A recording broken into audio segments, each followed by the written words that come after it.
I wanted to talk a lot today about a little bit international marketing. And I know this is maybe for a lot of destinations right now on the back burner, but I'm glad that I can talk to a digital tourism community about it, because I think a lot of things are happening, especially this year, next year in the digital world. And I believe once we kind of hitting the peak of the pandemic and kind of it's tempering off and we're seeing kind of a way out, things will be done differently on international marketing. We are a tourism marketing firm based in Wyoming, but we are focusing a lot on international. We have a lot of small tourism communities we work with on international, as well as have an office in Europe. So if you can see my screen, I wanted to tell you a little bit about the 3 tactics for 2021. I'm going to present you a few things of also one of our clients, Visit Park City in Utah. That's a ski resort, and we do all their international marketing for the winter on the digital side. So to get started, I wanted to kind of, and if you guys can the screen, I will read it a little bit as well. I want to make sure everyone can read it properly. But to get started, I wanted to just share with you kind of what do international travelers ask this summer from Europe, but also South America. What questions came up for them making travel decisions? And it's kind of very similar to what the US travel market would ask, but it kind of circles around these kind of questions. And the question was, where can I travel right now this year, right? What is safe travel destinations? They also ask, are there tourist attractions open? Are the ski resorts open? Are they running, right? So this is kind of what the questions that come up. Also, very much, where can I travel somewhere internationally where I can avoid the crowds? So that's something that I think we should look into the future as well. And what can I do to reduce my risk of catching COVID-19? I mean, that's kind of more the CDC standards, but these questions occur on Google Trends. That's what is being Googled internationally. The other questions, and this is harder for us from a DMO point of view to answer, but these questions are asked and we kind of have to figure out how to kind of rebuild that travel confidence. The questions are, for example, what is the cancellation policy for my travel with airlines, for example? Will I lose my deposit if I cancel my vacation for any reasons? That's a big concern right now for the international travel markets.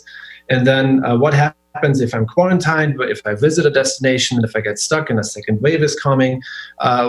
What do I get home safely? So this is kind of what happened internationally this year. A lot of people got stuck in tourism destinations because they couldn't get flights home. So just to give you a little bit of an overview, these are the questions that international travelers have to reboot international travel next year on that. And we kind of pay closely attention with Visit Park City to answer these questions to international travelers. So what that means is working with a DMO. I think in the past we have it done a little bit different, where we kind of said international marketing is more for the travel trade, the tour operators. I have my in-market reps, and they kind of do all the international marketing, and that's still important. But since this is a marketing community, a digital marketing community, I believe that the digital marketing efforts and the marketing office needs to work very close together with the tour operators, as well as with the reps, with the trade, the media. And I think this is kind of growing together, merging. We see a lot of stuff during the pandemic this year that communities and DMOs are working more together. For example, tourism and economic development, that's merging, right? The DMO working very closely with the restaurants to keep them open, afloat, and helping them with all their support they need to support the locals. That's merging. So there's a lot of things that are merging, and I think international marketing and domestic marketing is merging closer together. And that's kind of what we have seen when we work with clients, with Arizona Office of Tourism, but also with Utah Office of Tourism, or with one of our clients we represent today, Park City. So I wanted to touch on a few things on the agenda, and I have 20 minutes, but if I have some extra minutes, that's fine too. I will do it exactly the way how you guys how it fits in the schedule. So I want to touch a little bit on the 2021 digital travel behavior. So travel behavior is important, and there's a lot of travel behavior, but I'm going to just touch on a few that I think you guys really should look at it. The other thing is I present 3 tactics for next year, what we should kind of pay attention as an industry to restart international travel, and I show you some stuff what we're doing with Park City, and then we have Q&A as well. So let's start with that. So When I look into Europe, and I think honestly, Europe is an area that's really, we should closely watch what's happening there, because since it's a very mature market, that's probably something that's bouncing back fairly quickly. I mean, Mexico, Canada first, but Europe is something that I think will bounce fairly quickly back for travel to the United States. But when I look into the online booking landscape on Europe, what I see is that there's more and more consolidation happening. And now it's over 50% of all the bookings that occur to the United States, travel related, they occur through kind of some major players in the industry in Europe. And these are the OTAs. So we have the traditional tour operators, we have the FIT, we have the group travel and all that kind of stuff. But understand that 50% of the bookings that occur currently, and that's still slowly increasing, they're happening through OTAs like Expedia, Booking.com, eDreams, Last Minute. So these are tour operators that we call them unmanaged. So what that means is we not necessarily travel with them at the conferences or meetings. They are not having a pre-packaged, everything voucher-driven itinerary for them to go to this. They ultimately just book a flight and a room, and they maybe go to Airbnb and then just book some experiences and off they go. So this is 50% of the travel market in Europe right now. And we see this a little bit growing on that. The biggest online travel agency in Europe, as an example, is Booking.com, just to give you a name of, but there are other ones on this as well. So just think about it. When we want to do marketing, with these ones booking online, they get the information online from website resources, word of mouth, social media, you name it, YouTube. So we kind of have to figure out how we all get in there, that we can kind of tell the story of the destination to get there.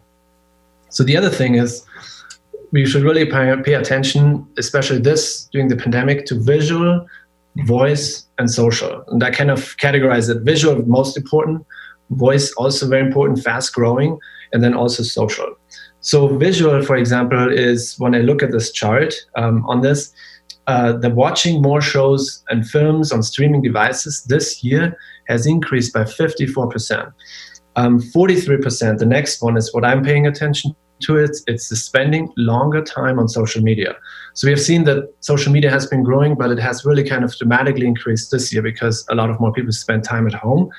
The other things that we're seeing is like more streaming music is on streaming services with music, spending time on video games, but then also very interesting, listening more to podcasts. So these are the things that we are paying attention to it. And when we ask the audience, and this is from We Are Social, but we're looking at that data a lot. When we're asking past the pandemic, are we going to stay in this kind of trend, right? So more people want to spend longer time on social media. 18% say after the pandemic, I'm planning actually to spend more time on social, and so on. So think about, these are the trends. And for us as a digital marketing conference and digital marketing leaders in the industry, we need to pay attention that we have the majority of the brand and storytelling online internationally that we have to do. So not a big surprise, and probably everyone knows this, where do international travelers hang out on social when you just take the whole internet in the world? Facebook is the gorilla, we all know that. So as well as YouTube, and then we have other things, WhatsApp, in China, WeChat very much, Instagram and so on. And you probably have heard a little bit of it is TikTok as well. TikTok is something that's fast growing. But I want to show you something where we mainly work with Visit Park City on Facebook and Instagram, and kind of what we can accomplish on that. So the next digital trend that I think you should really pay attention to in behavior is the power of instant translations. And you see this, for example, with Google Translate. You see this now with the new Safari browser. You see it with Google Maps. All these instant translations are very, very powerful in decision making. And you don't have to do much to get these translations. So I show you an example here. We work with Visit Park City and the market Brazil.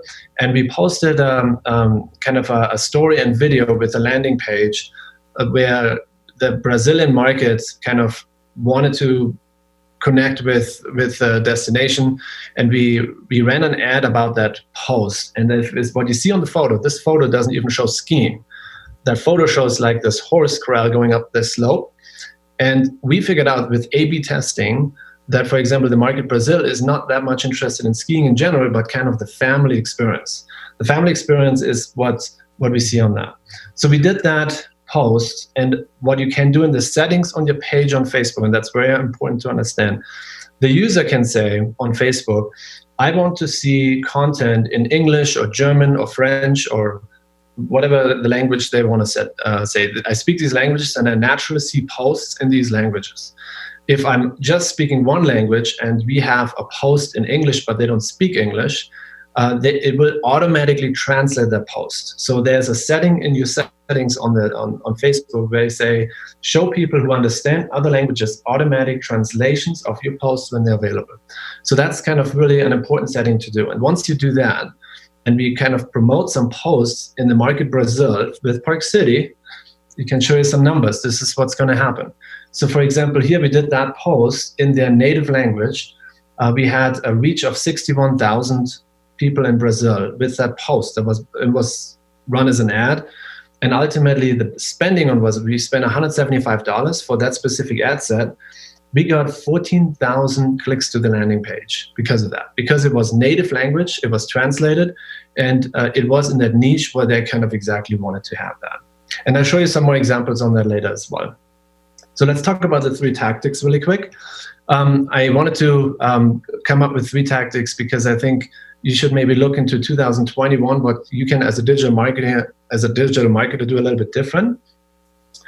So we kind of figured out 2021 is probably a key year in the next 2 to 3 years where we see there's a new methodology where we kind of measure ROI in international travel. And in the past, I just show you like how we kind of naturally measured success for a DMO, how we kind of measure ROI in international travel. So here's the DMO, and they usually contract with travel trade media, with tour operators to send their reps to the shows. They do press tours, fam tours, and all these things.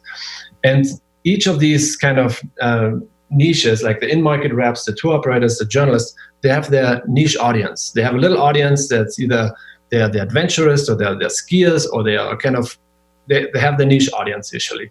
And we had access to that niche audience through these tour operators, through the journalists, through the media. And it was kind of this very linear approach. It was like, we have to contract with them and then they do that, right? So I want to show you like where I think this is the future model, how we will measure ROI on this. So these 3 players are still very, very important. They don't go away. I wanted to mention this, but the dynamic changes. And instead of having that linear approach, it goes more in a circle. So what that means is we still have the DMO, and that's kind of the main tourism brand that carries the brand. Then we have the travel trade media, the tour operators, the in-market reps. They work with the DMO, but they also work with their niche audience, exactly how it was before. But then also we have that niche audience that is very likely to visit the destination, but it can either go to the tour operator, to the trade to book a trip, or they can go to this unmanaged trips on booking.com and book directly and communicate with the DMO. So these are the 3 players that with a dynamic in a circle. And when I switch this around a little bit, each of these 3 players has a different or unique role. The DMO is ultimately the trusted content curator. It's the content machine. It finds content, it promotes content. If someone tells the story and content the most, it's the destination. So you are the trusted content curator and not just creator. You aggregate content in here. And then you have the tour operator, and that's more the concierge. It's kind of, I'm providing you a custom experience to visit the destination. And then ultimately the amplification happens through the international traveler, the users, and that's the word of mouth. So these are the 3 components that go in there. And ultimately in the middle is kind of continuously what you're telling as a very unique story as a destination owners. And we call it the GRIPS model. So we kind of think when we can measure on all these 3 components, KPIs, where we can really develop an ROI formula. For example, how much trusted content do we have out there, right? That's a really hard number that we can tell. How much engagement we have through the word of mouth, that people kind of sharing and telling the story online. And then how many bookings do we get through the concierge, the tour operators? So this should be a formula that all goes together with these 3 components. We call it the global revenue insights on performance and sustainability on that. So that's the thing, the new methodology to measure ROI. The number 2 is we have really kind of shifted a lot of way this year, especially because we did less marketing, but we invested a lot in data. And we kind of came across a platform where we find out online and social conversations from international travelers. The platform is called Talkwalker. It's kind of similar also with Google Trends, where you can find a lot of people what they're searching online. But what Talkwalker specifically does, and so we worked with them very closely this year to build a tourism platform where we can find any travel-related mention that's mentioning your state or your destination from a specific area in the world. And that could be a Facebook post, that could be an Instagram story, that could be a press release from a news source, it could be any kind of digital format where your brand name is mentioned in a relationship to a travel-related conversation. And we worked with the Utah Office of Tourism on this, and then we can find out in the last 30 days what people talk about in these different markets. For example, on the map, you can see there are quite a few conversations in Canada, and then also quite a few conversations in the UK with 87. And then we see conversations in India, Australia, and so on. So we can measure where these conversations come from and how many there are, and kind of ultimately we can measure how influential these conversations are. And with that, we can develop also a sentiment to see, are these travel conversations positive or negative? Some of the conversations always are negative. That's just the internet. But I also wanted to say this, and maybe some other online listeners in the room maybe can agree with this. Like, usually we see always more positive conversations than negative. Even during the crisis right now, we have quite a few positive travel conversations that people are just excited, dreaming, thinking about planning next year, and that's kind of what we see on that. So that's kind of what we did with Utah. The thing is, what we kind of wanted to do is we wanted to build a travel sentiment score for international, where we say we can actually measure if months over months the sentiment of conversations, positive conversations in the whole world about a specific destinations goes up or down. So that's kind of what we have developed. This is an example with Arizona Office of Tourism, for example. We can measure here that the last 30 days, the travel conversation score is 68. What you see here, there's a number, and it's going slightly down due to more outbreaks in COVID and lockdowns. And we see that the travel conversations are actually disappearing a little bit more. But again, you can see then within the last 30 days, 78% of the conversations that we captured in September, October were actually positive. And then we had 14% negative conversations about not responding to travel much. And we can also capture the photography in there and see what kind of the conversations are in these markets. So they are occurring on Instagram, they're occurring on Facebook, they're occurring on TripAdvisor, they occur on all these platforms where there's some travel-related conversations on it. So the last one, what I want to mention as a tactic is, we think that a brand, and which is ultimately your destination, is kind of the global content hub. So in the past, we kind of said, well, we wanted to have maybe a website that's of the destination. We want to have that translated. That's great. But there's so much more you can do that's very, very simple. And I just wanted to mention that to you really quick. So I kind of wanted to share with you this chart here. So before, we kind of were more in silos to say this is how we do international marketing online. And this is specifically for Facebook as an example. So here we have a Facebook page for the US market or the English-speaking market, and all the content is in English on my Facebook page and also Instagram. And then if I want to reach the European Union, then I have maybe a Facebook page in German, then I have a Facebook page in French.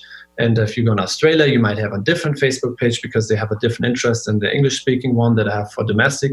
So we created all these separate silos where we manage, or the reps manage, all these pages. So in Facebook actually rolled out a few years ago the global pages settings. What that means is I can merge all these pages together in one global platform.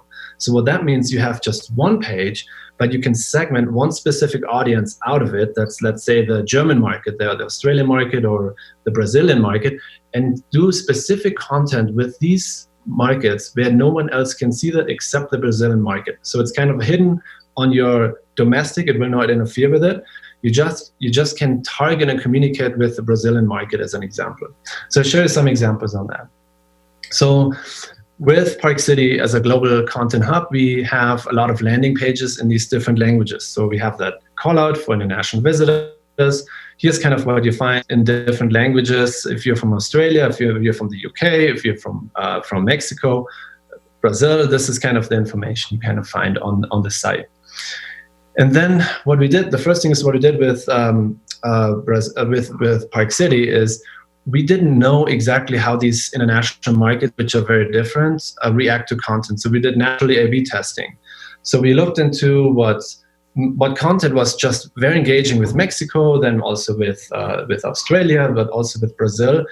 And we could just learn, for example, that Mexico was all about the shopping, the family experience, the going downtown, events, Semana Santa, all that kind of stuff. Skiing was not that important, honestly. On the ski, like the skiing, the core product is not that important in Mexico than just going there and having that fun experience.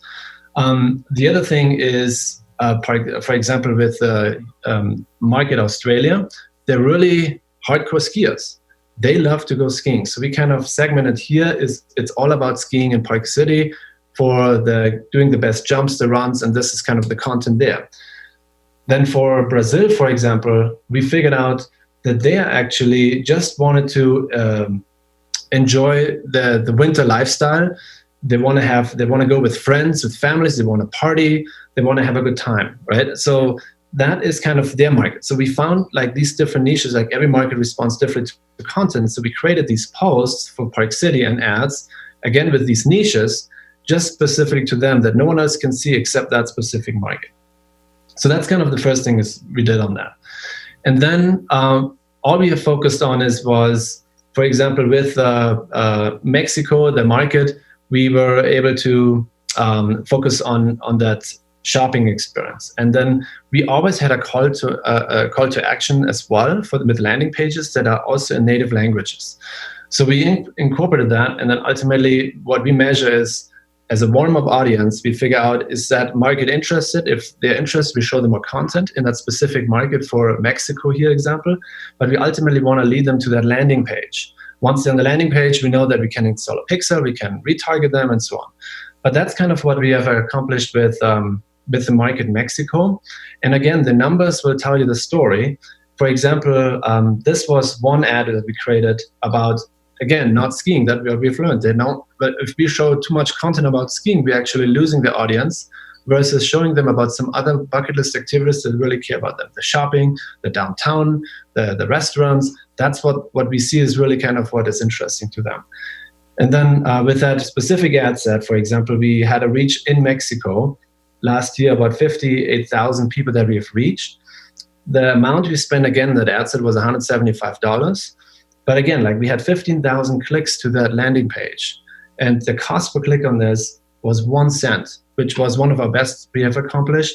And I was very surprised because not even in other markets you can accomplish that. But the key on this was the A/B testing, finding out that niche, and then providing this in their own native language and have a call to action with the landing page. And then ultimately we saw that there's a click-through rate that's actually occurring through this of 14% on that. So there's other things that we want to improve as well. We figured out that tour operators are still very important. And once we have all these kind of ad sets clicking to these landing pages, is there a way that we can funnel that and like leading it back to the tour operators where they can book a product? So while we're seeing there's unmanaged business of people going to Expedia, Booking.com, the tour operators and the other group travel organizations, they still have a lot of value on it. And we figured out a way to also funnel this back to that audience on that. So that's pretty much it. Coming back to the 3 topics, where we think you as a digital marketing company, organization, should actually pay attention to that, is the new methodology to measure ROI. Again, like this linear approach is gone. It's more this circle where there's more interactions within between. Invest in data. We invested in TalkWalker as an example to just find out where travel conversations occur, especially next year. And then number 3 is consider like your brand, your website, your kind of social media community as kind of the global content hub. It's not just domestic, but naturally you would get international travelers in that as well. And I have a final quote that we kind of put to heart this year with our company. I wanted to give to the tourism community. If we have learned one thing from this pandemic, it is that tourism will be different for future generations. It is time that we show the world how much we care. And I think that is, when it comes to content, extremely important for the next few years. And when it comes to international, people ask us a lot, is it important to do international marketing right now? I'm honestly saying that put it on the back burner, but do not cut it completely. That's kind of what the answer is. I think it's very important that you stay in touch with your customer, even if they can't come right now, and show them how much you care as a destination and that you want them and inspire them and provide them with a dreaming face. With that in mind, I thank you for the time. If there are any questions, I know probably people getting ready for lunch soon in 15 minutes, but I'm always open to any questions or feedback on what your thoughts are on international travel and digital marketing. Thank you.